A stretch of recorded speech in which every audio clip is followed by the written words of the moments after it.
Hello and welcome to the Work Inspired podcast. I'm your host, George Lucas Pfeiffer, and today we have a very special guest. Deborah Witzberg is the Inspector General for the city of Chicago. She was recently named one of Crain's 40 under 40 and has earned her a top spot in Chicago's government. In today's conversation, we'll be discussing how governance, leadership, and change from within can have an impact on something as significant as the city of Chicago. This is a great conversation. You're going to learn a lot. Work Inspired starts right now.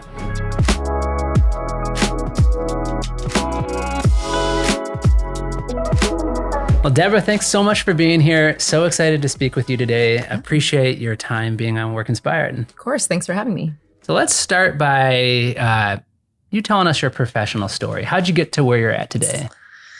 Well, I went to law school wanting to do sort of social justice work. I wanted to do law in the public service, and I was most interested in criminal law. And so I spent a lot of time thinking about whether I wanted to be a prosecutor or a public defender. Those looked like the most obvious options to me.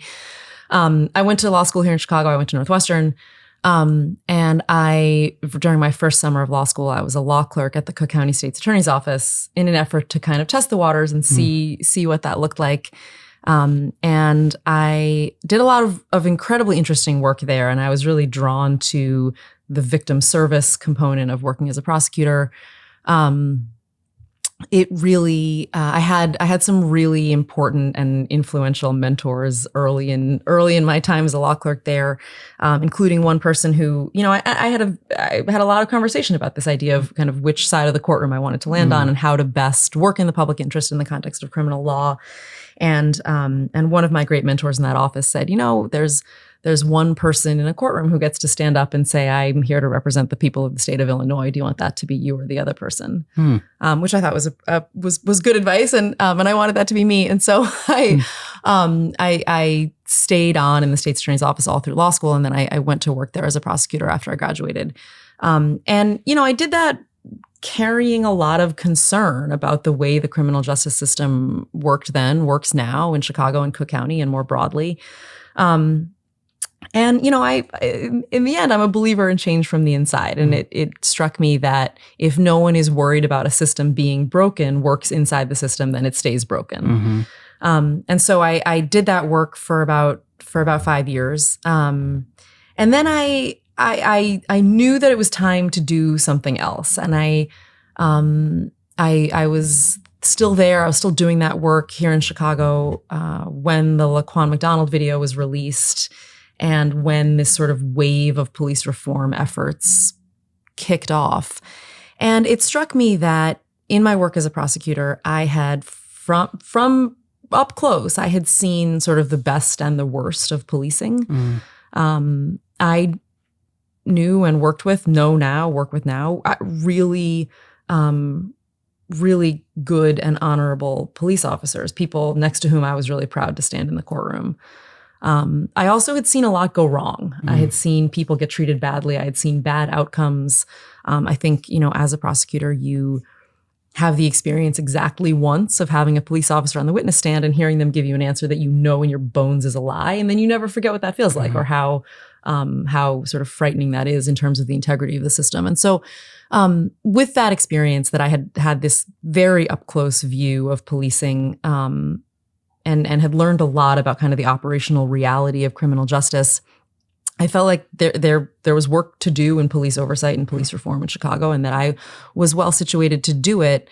And so that was right around the time that the city's Office of Inspector General was kind of increasing its profile on the police reform and police accountability landscape, starting to do more of that work. And so I left the state's attorney's office to come to the Office of Inspector General, really with that in mind. That was really kind of what I wanted to do. Police reform was what drew me to oversight work, because I believe in the good police, and I think everyone doing police reform work should. And so I came to the city in 2016, did a number of different things within the Office of Inspector General. I took kind of a winding road through the office, I was ultimately the Deputy Inspector General for Public Safety, leading the office's police oversight work. So I just sort of stuck it out, and I eventually landed in the place where I sort of had my hand on the switch of that work, which was, very much sort of why I came in the first place. And then I left that job. My term ended, and I left that job at the end of 2022, and then applied for the job of Inspector General, and I was confirmed in April of this year. Awesome. April of 2022. April of 2022. Gotcha. Yes. Yeah. Sorry. Yeah. A lot of questions. First of was you grew up in Boston, right? I did. So did you know you wanted to come to Chicago? Did you come here for school and then you decided you wanted to stay? What was the draw? Yeah, I did. I came here for law school. It's also, my husband is a native. My husband is from Chicago. He's a White Sox fan. I always tell him he has better taste in women than in baseball teams. But he is a Chicago native, and so that was not irrelevant. But we came when I started law school, and then stayed. Cool. And so the Inspector General role, and I think some people listening, including myself, don't know exactly what that is. I had to do a little bit of research. Is it mostly dealing with with police, or is it expand? Because I know you've kind of looked at other areas of the government as well. What's kind of give me a 101 description of that role. Absolutely. The Office of Inspector General is an independent watchdog agency with oversight of all of city government. Okay. So we have oversight jurisdiction, which covers all city officials, employees, contractors, vendors, licensees, et cetera. And it's the mission of the office to root out and prevent inefficiency, misconduct, waste, ineffectiveness in government. And we do that in a whole bunch of different ways. We have kind of a whole bunch of different oversight practice areas, tools that we use to get at the problems of misconduct and inefficiency and waste and ineffectiveness in city government. But our jurisdiction spans all of the operations of government. Okay. Yeah, and clearly not some of the things that you're talking about dealing with are not just Chicago issues, right? Like a lot, especially, the you talk about the police reform. That's something that lots of the different cities are grappling with. And it's interesting. Does each major city have an office like yours? And are you able to kind of share best practices, or do you network with other cities? We do network with other cities, both with respect to police oversight and municipal oversight more generally. Different cities have different models. Not every city has an oversight mechanism or a police-focused one. Many cities do, and they take they're sort of in different shapes and sizes. Sure. But there is a lot of opportunity for collaboration across cities. Again, both with respect to law enforcement oversight specifically, but also just in the larger endeavor of oversight. There's a national organization of offices of Inspector General, which is a great resource and is a very useful way to, exactly as you say, share best practices and good ideas and lessons learned, and avoid to reinvent as few wheels as possible. And I should say those oversight offices are not only at the municipal level, but also at the state and federal and military levels as well. Understood. Do you get to choose your team? Like, tell me a little bit about how your team is structured and set up. Yeah. We have about 125 full-time employees in this year's budget. The person in my position, the Inspector General, is appointed by the mayor and confirmed by the city council to an independent 4-year term. So that's staggered with the term of the mayor. The Inspector General is removable only for cause, which provides a lot of independence protection as a critically important feature of the work. The Deputy Inspector General for Public Safety, the job that I was in immediately before this one, is also an appointed and confirmed position with a protected term. Okay.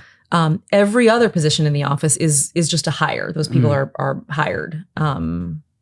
And selected by, we have an internal hiring process in accordance with the city rules, but ultimately I make those hiring decisions. And that's one of the really exciting things that we've been doing since I came back in April is kind of rebuilding the office's senior management team.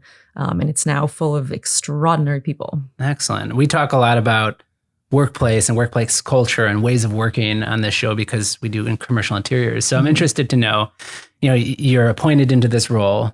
You have the capability to put people in place, but some people were there, obviously if they're hires, right?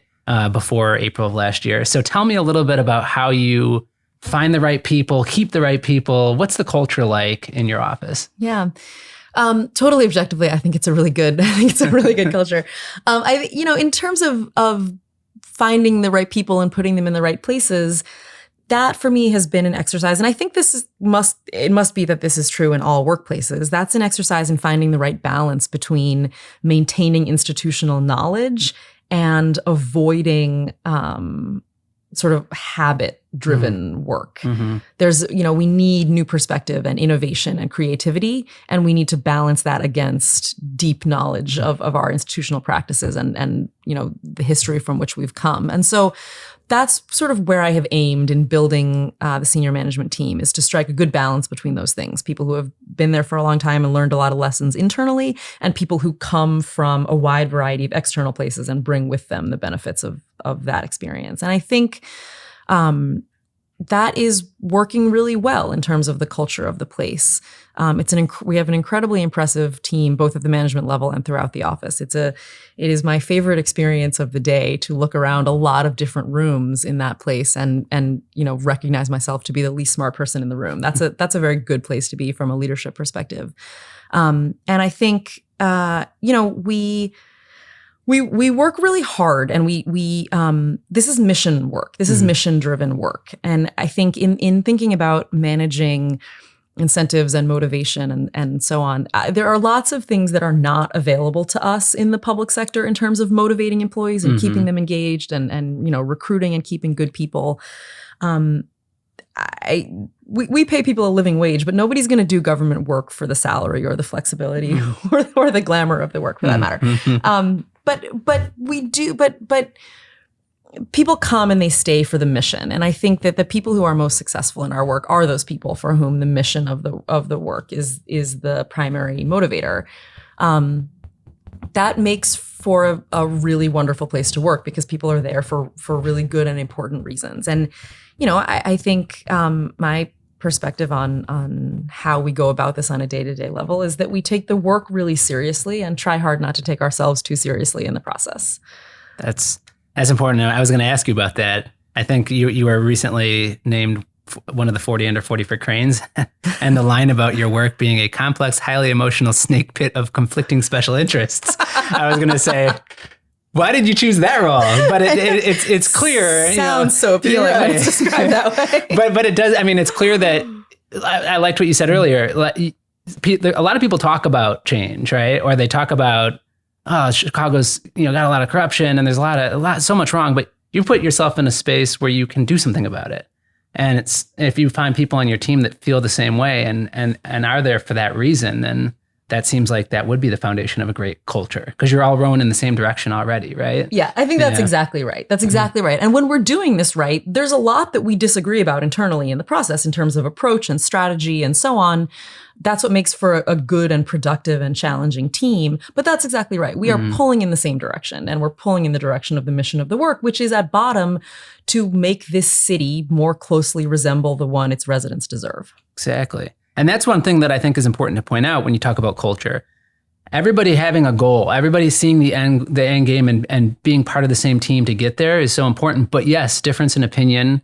There's a lot of talk around neurodiversity and bringing a diverse group of people together. And you even said it. You've got people with experience and institutional knowledge, and then you've got people from outside that are coming in and bringing in new perspectives. That's often the best way to get there, right? So as it relates to way of working, are you guys in a hybrid fashion? Is it important to be together when you're doing this kind of work? Yes to both of those things. The city's rules on hybrid work are that city employees, if circumstances allow, can work from home 1 day a week. Okay. And so we that's our policy. Our people are allowed to work from home 1 day a week. I don't frankly love it. I don't love hybrid work, because I do think that there's a lot of benefit to be realized from being together. I think sort of in two directions. I think I do think that in-person collaboration is qualitatively and quantitatively different than remote collaboration in a good way. I also think, some of our work is very collaborative. Some of our investigative work is, to put it lightly, not collaborative with the subjects of our investigations necessarily.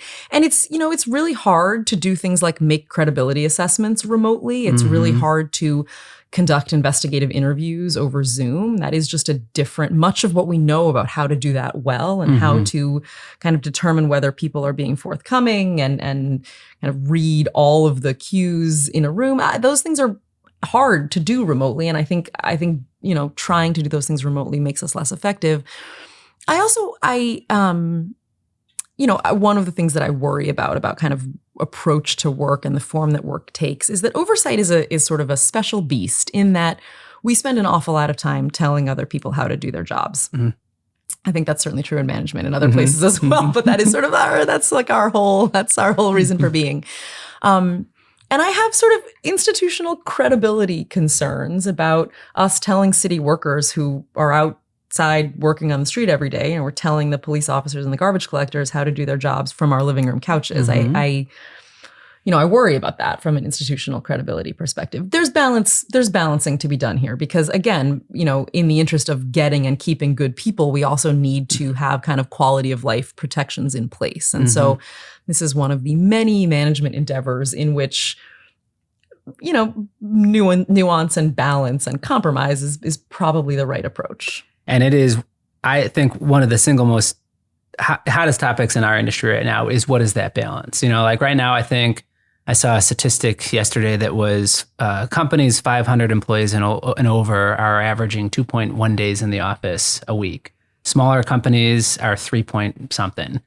It's interesting that you guys are at 4 already, where I think eventually that's where we'll probably pan out after people realize some of the, I don't know what the best way to say it is, but some of the challenges with being isolated. And I don't think technology bridges those well enough to get us to the benefit of being together, training together, working together, collaborating together. So it's interesting. I mean, I love hearing that and the leading by example. There's a lot of organizations where there's factory employees, there's people that have to be on site while the office workers are in their pajamas still, Right. But yes, it's a hot topic, and I think time is going to iron some of it out. So will the economy, I think, to some extent. But for the most part, we're talking to leaders that want people back in. It's the teams that it's the challenge, And to your point, when the labor market's tough, you want to keep people and you want to find the right people. So that's the compromise. So very interesting. Let's talk about other challenges. The city of Chicago. Where are we at right now, in your opinion? And what are some of the biggest challenges we're facing as it relates to your role? I think, the city of Chicago operates at a tremendous deficit of legitimacy. The city has not, historically, over many decades, the city has not earned the benefit of any doubt when it comes to the integrity of its operations. And that is just the reality of where we are. We sort of, I think we have the level of trust in government that we have come to deserve in modern history. And decisions about the way government operates should be made cognizant of that reality. And so in our work and in our role, what I try to think about in organizing our priorities, right? Because we're never going to get it all done. We are not, in fact, in the life cycle of a single term or a single career, for that matter. We're not going to fix misconduct and mismanagement and waste and inefficiency in government.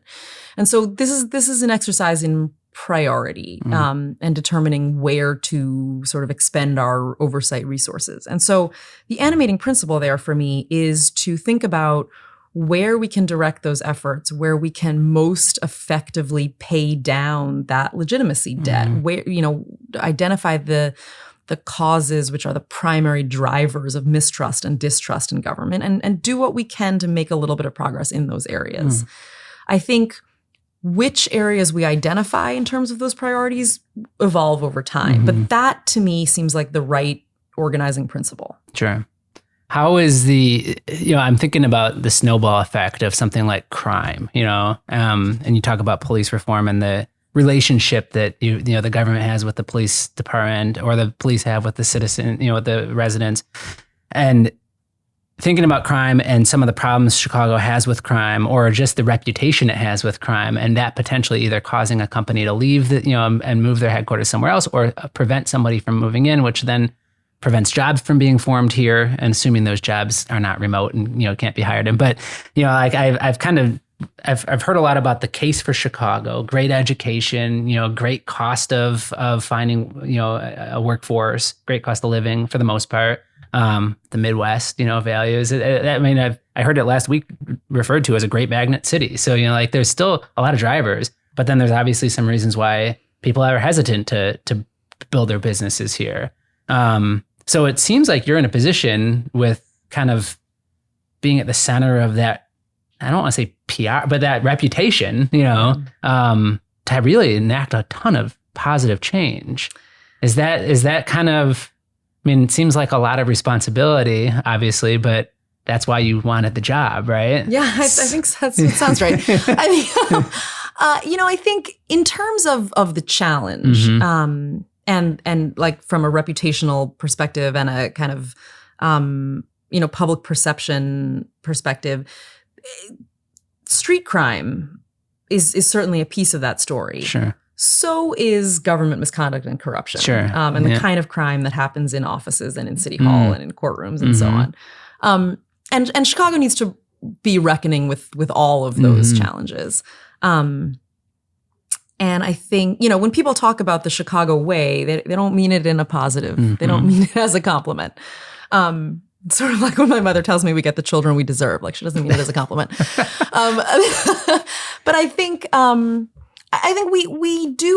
we in oversight do have the potential to make a lot of positive impact, but that's not necessarily through good PR, right? We have a transparency mandate, and it's our job to sort of shine some light into the windowless corners of city government, with the idea that the road forward from where we are is one in the light of day. And that means that we have candid public conversations about the problems in this city and how we're going to fix them.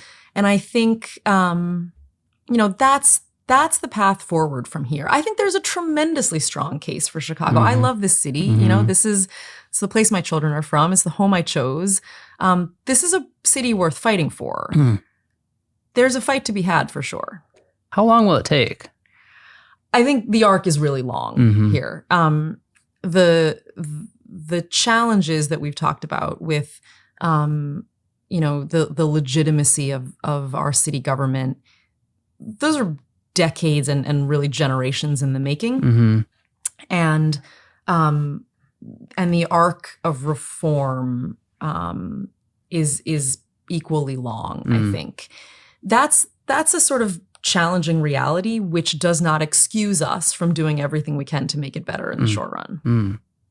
What can the rest of us do? Whether we're residents here who have made this our home, who have children here, or we're leaders at organizations, is there a part we can play in helping you do what you're doing?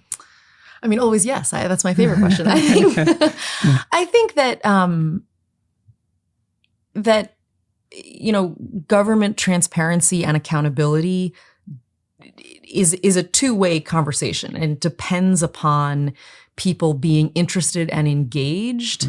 What we are well positioned to do is to kind of distill good and clear and accurate information and to put it in the hands of stakeholders and decision makers inside of city government and out.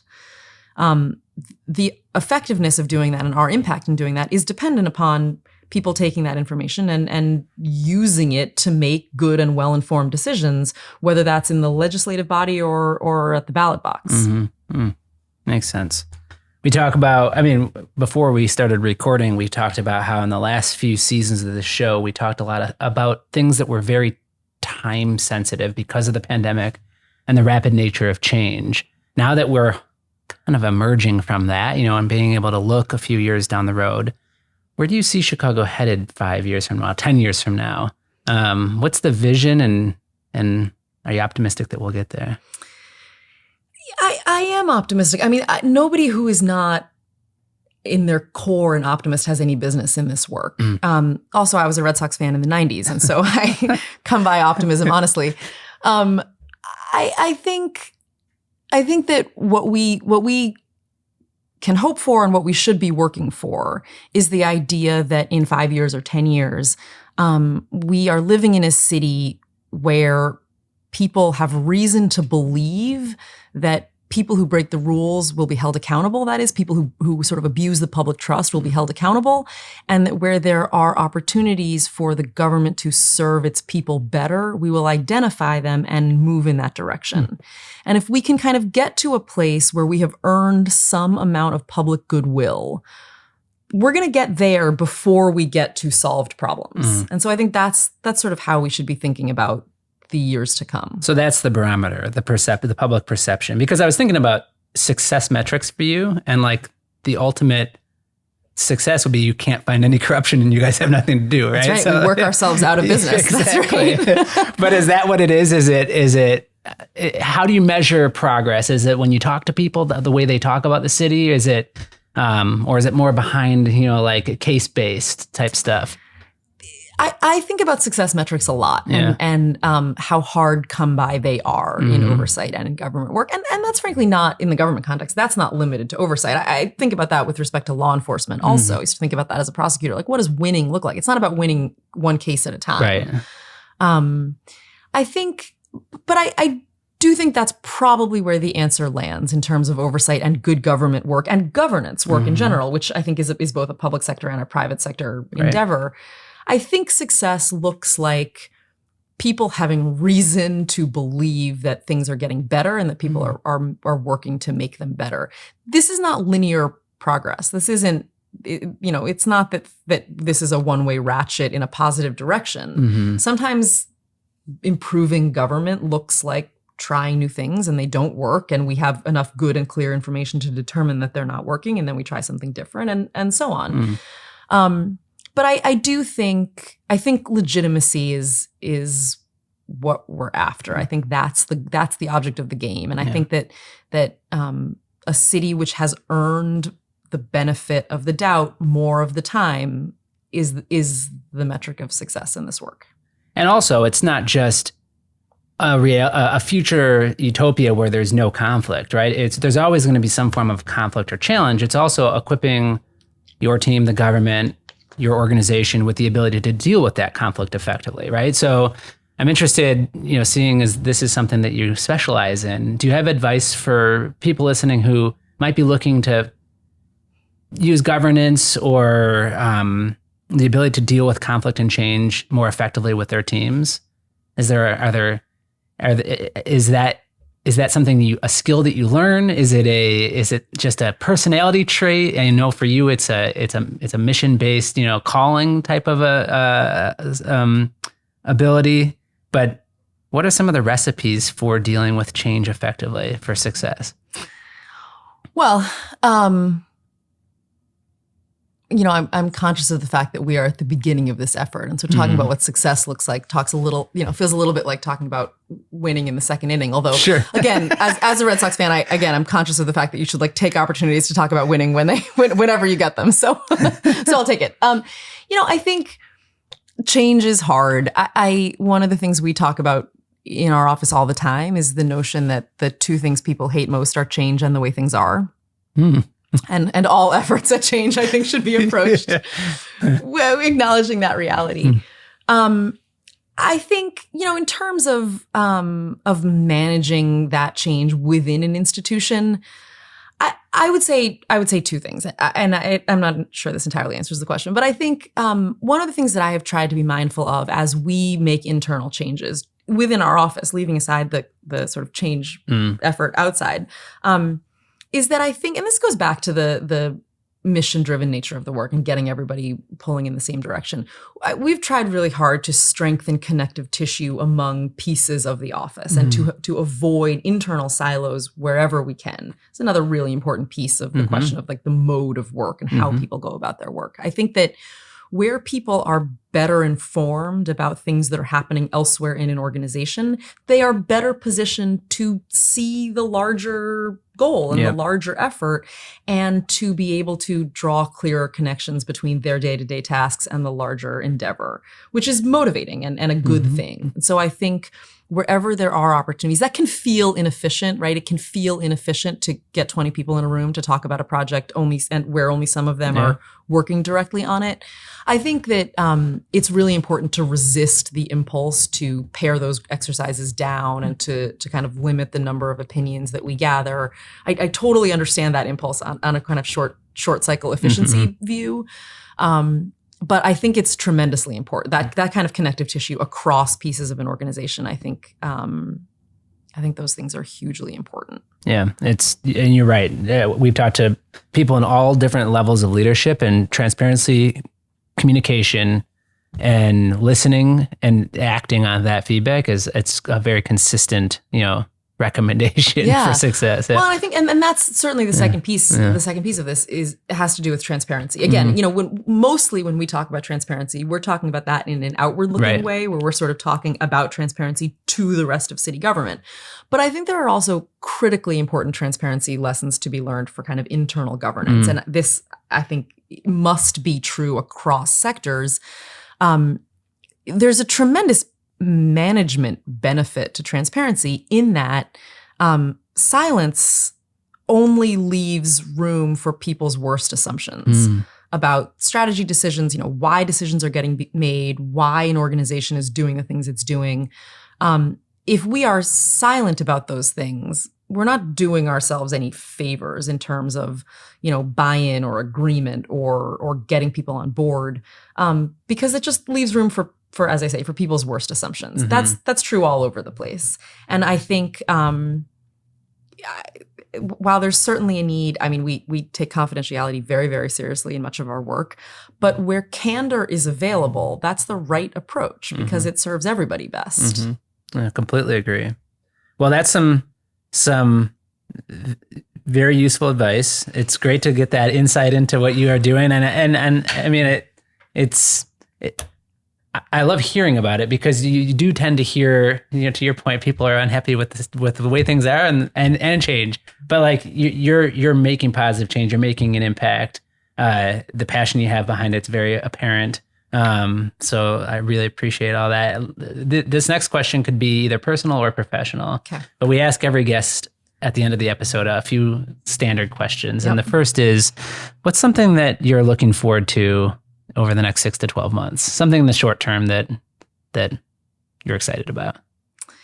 I think, we talked a little bit about the exercise we've gone through of sort of team building. I think we have really incredible people in place. And I think over the course of the next, year or so, I am very much looking forward to watching that team sort of get its sea legs and do the things that it is as a group capable of doing. I'm very much looking forward to that. Love it. Has there been a resource that you have found valuable that you could recommend to others in your career? I don't know. I think not specifically. I think in terms of a piece of advice that is out there in lots of resources, and this is by no means a searing insight. This isn't rocket science here, but I think the kind of like advice on leadership that is most resonant for me has to do with leading from the front and the idea that you move people further by pulling them with you than by pushing them from the back. That really resonates for me, and I think that I try to think about that a lot. The other again, I'm not sure this is exactly a resource, but the school of thought to which I most closely subscribe on leadership is the idea that it is at bottom. It's the job of a leader to share the credit, hoard the blame, and buy the drinks. And if we are doing those things, we are a long way down the road toward effective leadership. I love it. That would be a quote we pull.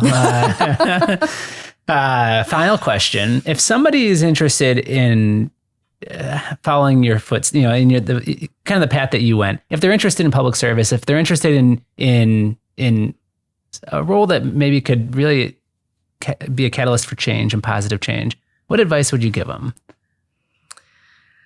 I think that, this is my professional experience has not been one that has looked the way I would have anticipated at the outset. And again, I'm conscious of the fact that like there's a lot of work left to do. There's a lot of road ahead. But I have had, across kind of a collection of professional experiences, done a lot of very different things, tried as much as possible in all of those circumstances to get my hands dirty doing the work, sometimes literally, I should say, but other times figuratively. And none of that, from my perspective, has ever gone to waste. I think, trying to get as broad as possible a range of experiences, however loosely organized those are around somebody's kind of animating principle, primary motivator, and getting in the weeds and doing the work. Jumping into the snake pit. Very much so, very much so. Indiana Jones style. I think, none of that has, from my perspective, ever gone to waste. So again, I'm not sure that's like a well-organized or cohesive piece of advice, but I would say... No, it is. And you also mentioned a mentor or mentors that have had significant impact on the direction of your career path. Certainly, yes. And I think that's something that I have thought a lot about, more so in this job than ever before, how important mentors are and how hard the absence of them can be. And I think... when we think about leadership, none of us reach very high other than by standing on the shoulders of giants. Not all giants are the kinds that want to let people stand on their shoulders. And I think a really important metric of success in leadership is how well we do that. I think we should all be so lucky as leaders to have our success measured by the heights reached by those standing on our shoulders. Well, that's a wonderful way to end this conversation. I cannot thank you enough for your insight and for your time. Yeah. Excited to see what your team is able to achieve in the next few years here. And I think we're on the right path. Great. Well, thank you so much. I really appreciate you having me. Thanks for listening. If you enjoyed this conversation, please take a moment to rate our show. If you haven't already, be sure to subscribe to the Work Inspired podcast so that you don't miss any of the incredible guests we have planned for upcoming episodes. We'll continue to find the best and brightest minds in business so that you can learn, grow, and succeed, and so that we can all work inspired.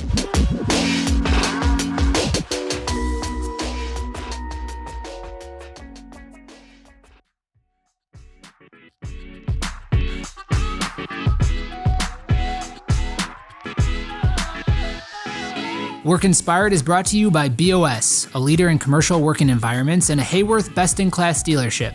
Experience our 360 approach and discover the team, tools, and techniques required to navigate the complexity of your next workspace at BOS.com.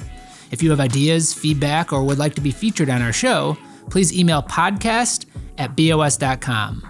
Thank you for listening. This has been a Workspace digital production. If you're interested in launching a podcast at your organization, please email info@workspace.digital for a free consultation.